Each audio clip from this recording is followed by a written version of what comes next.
నమస్తే ప్రసన్న గారు. నమస్తే ఉష గారు. టైలరింగ్ అనేది ఈ మధ్య కాలంలో చాలా మంది ఒక చిన్న చూపుగా కూడా చూస్తున్నారు. కొంతమంది ఆడపిల్లలు దీన్ని నేర్చుకోవాలి అనుకున్నా, ఏం బట్టలు కుట్టుకొని బతికేస్తావా, బట్టలు కుట్టుకోవడానికి అవి నేర్చుకోవడానికి 3 నెలలు వెళ్తావా, 6 నెలలు వెళ్తావా, ఈ క్వశ్చన్స్ మనం ఎక్కువగా వింటున్నామండి.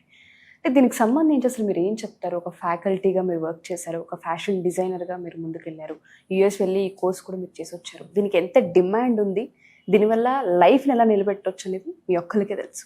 ఒకసారి దీని గురించి ఇలా మాట్లాడే వాళ్ళకి కానివ్వండి, డిప్రెషన్లో ఉన్న ఆడపిల్లలకు కానివ్వండి, మీరు ఏం చెప్తారు? డెఫినెట్గా ఉష గారు. అంటే రీసెంట్గా మన ఇన్స్టిట్యూట్కి వచ్చిన ఒక స్టూడెంట్ స్టోరీ మీతో నేను షేర్ చేసుకుంటాను. ఈరోజు ప్రతి ఆడపిల్లకి ఇది చాలా బాగా యూజ్ అవుతుంది. అక్క చెల్లెలు వచ్చారు. చెల్లెలు జాయిన్ అవ్వడానికి అక్క కూడా సపోర్ట్ వచ్చింది. మెదక్ నుంచి వచ్చారు వాళ్ళిద్దరూ కూడా. వచ్చాక వాళ్ళు చెప్పిన స్టోరీ నాకు చాలా బాధేసింది. ఏంటి అంటే, నాకు మ్యారేజ్ అయిపోయింది చిన్నప్పుడే, అంటే 20 years అప్పుడే మ్యారేజ్ అయిపోయింది.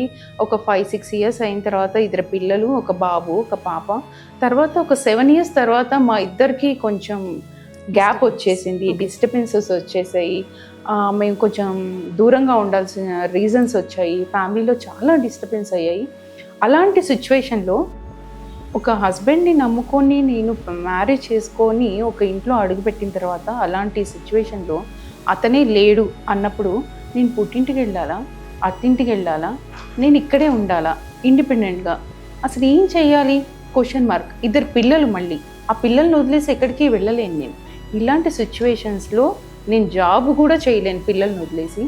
నేను చదువుకున్న చదువుకి, నా ఎక్స్పీరియన్స్కి వాళ్ళు నేను 2-3 చోట్ల ట్రై చేస్తే 10,000 to 12,000 కంటే ఎక్కువ ఇవ్వను. ఎక్స్పీరియన్స్ లేదు కదా, నువ్వు డిగ్రీ చేసినా కానీ, ఇలాంటివన్నీ రీజన్స్ చెప్పారు. ఆ 12,000తో 15,000తో నేను ఇంటి రెంటే కట్టాలా, ఇంట్లో ఫుడ్డే తీసుకోవాలా, పిల్లలు ఫీజే కట్టాలా, అసలు ఏంటి నా పొజిషను, అసలు నా లైఫ్ వేస్ట్ అయిపోయింది కదా అని క్వశ్చన్ మార్క్ అనేది నాకు రేజ్ అయింది. నాకు చాలా బాధేసింది.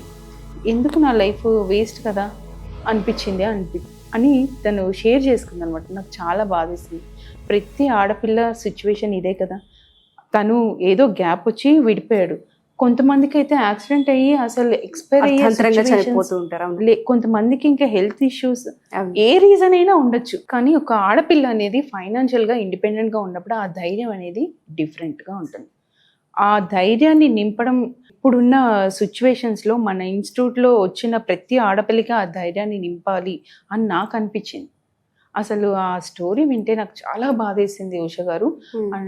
ఆ 2 పిల్లలతో తను ఎంత ప్రాబ్లం ఫేస్ చేసి ఉంటుంది, ఎవరికి చెప్పుకుంటుంది ఆ బాధని, షేర్ చేసుకునే పర్సన్ కూడా లేడు కదా అని అనిపించింది.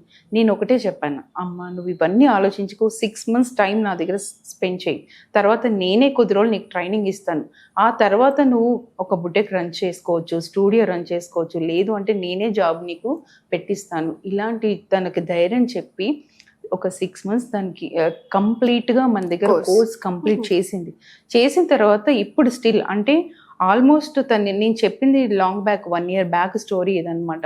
ఇప్పుడు తన సిచ్యువేషన్స్ ఏంటంటే, ప్రతి బ్లౌజ్ తను బాగా స్టిచ్ చేస్తున్నాను, ఆర్డర్స్ బాగా వస్తున్నాయి నాకు, అంటే బయట నుంచి కూడా ఆర్డర్స్ వస్తున్నాయి, చాలా హ్యాపీగా ఉంది, నేనే 10 మందికి ఎంప్లాయ్మెంట్ ఇస్తున్నాను అని చెప్పినప్పుడు నా ఆనందం కాదు. ఇలాంటి ఆడవాళ్ళని నేను తయారు చేయాలి. నేను ఇన్స్టిట్యూట్ పెట్టిన రీజన్ కూడా అదే. ఎందుకంటే ఉమెన్ ఎప్పుడూ ఇండిపెండెంట్గా ఉండాలి ఫైనాన్షియల్గా. అది చాలా ఇంపార్టెంట్ సొసైటీకి కూడా, పిల్లలకి కూడా. ఎందుకు అంటే రీజన్స్ చాలా ఉండొచ్చు, కారణాలు ఏవైనా అయి ఉండొచ్చు. అవును, ఫ్యామిలీ రీజన్స్ 100 ఉండొచ్చు. కానీ మనకు ఒక ప్రొటెక్షన్ అనేది కంపల్సరీగా ఉండాలి. మనల్ని మనం కాపాడుకుంటూ మన పిల్లల్ని కూడా కాపాడుతూ ఉంటారు. అది చాలా ఇంపార్టెంట్. సో మీరు చెప్పినట్టుగానే చాలామంది ఉమెన్స్కి చాలా ప్రాబ్లమ్స్ మనం చూస్తూ ఉంటుంటాం. మీరు అన్నట్టుగా భర్తకి సడన్గా హెల్త్ ఇష్యూస్ అయి ఉండొచ్చు, కొంతమంది అనుకోకుండా ఏదో యాక్సిడెంట్స్ అయి ఉండొచ్చు, కొన్నిసార్లు అర్థాంతరంగా మిస్కమ్యూనికేషన్స్ వల్ల భర్త వదిలేసి ఉండొచ్చు. పిల్లలు ఉన్నప్పుడు నలిగిపోతూ ఉంటుంటారు. ఏ డెసిషన్ తీసుకోవాలో ఎవరికీ అర్థం కాదు. మీరు తీసుకున్న మోటో ఏదైతే ఉందో చాలామంది ఆడపిల్లలకి ఇన్స్పిరేషన్, అండ్ చాలామందికి అట్లీస్ట్ ఏదో ఒక పాయింట్లో స్కిల్ మన చేతిలో ఉండాలి, టైం ఎప్పుడు మనదే అవ్వకపోవచ్చు అన్న మోటోని కనుక గుర్తుపెట్టుకుని లైఫ్ని లీడ్ చేయగలిగితే చాలా బాగా సెట్ అవుతారు. థ్యాంక్ యూ ప్రసన్న గారు. థ్యాంక్ యూ అండి.